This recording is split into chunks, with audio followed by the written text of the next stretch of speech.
Sa unang adlaw sa pagbukas sa Commission on Elections kun COMELEC sa voters registration lukop nasod, taas nga linya sa mga tawo ang makita gawas sa opisina sa COMELEC dinhi sa syudad sa Sugbo. Lakip sa mga applications nga dawaton sa COMELEC ang for registration, transfer of records, reactivation, change of name o reinstatement of records. Gani nasayran nga kadaghanan sa tuyo sa mga nibisita sa opisina sa COMELEC karong adlaw ang pag-transfer sa ilang rehistro gikan sa probinsya o laing dapit paingon sa Cebu City. Sama ni Peter Villamor nga taga Masbate City. Pa-transfer dire sa kuan Kodromo kay dugay naman ko wala na kaya butar sa amoa. Gusto ko na ari na ako mo-transfer sa Cebu. Naka-decide ko kay akong pares ari na namuyo. Tapos sa pa ari ang trabaho na ako.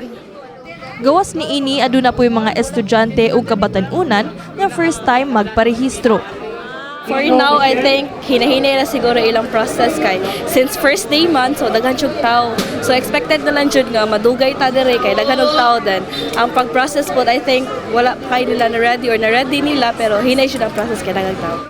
Nang like 18 naman jud ta, so kailangan na jud ta magparehistro para makabotar no puta.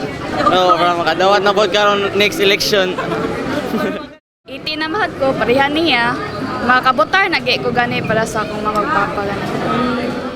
Nagkanayon si Attorney Lionel Marco Castellano, Regional Elections Director sa COMELEC Central Visayas, nga human sa duha ka semana sugdan na sab nila ang pagpahigayon og satellite registration sites sa mga malls, universities ug island ug mountain barangays.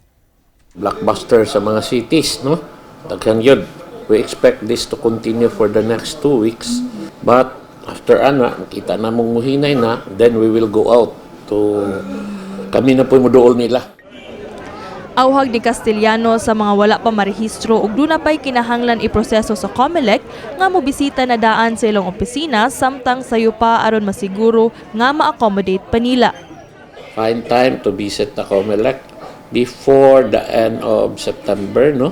Kay para dili ta magkadungan nga adto na mo tanan sa last day kunya mabalibaran na mo dili na mo maserbisyuhan sa COMELEC, dili na mo mahatagan og higayon nga makabuto para karong May 2025 national and local election. Kini si Queenie Holigon alang sa MyTV Cebu.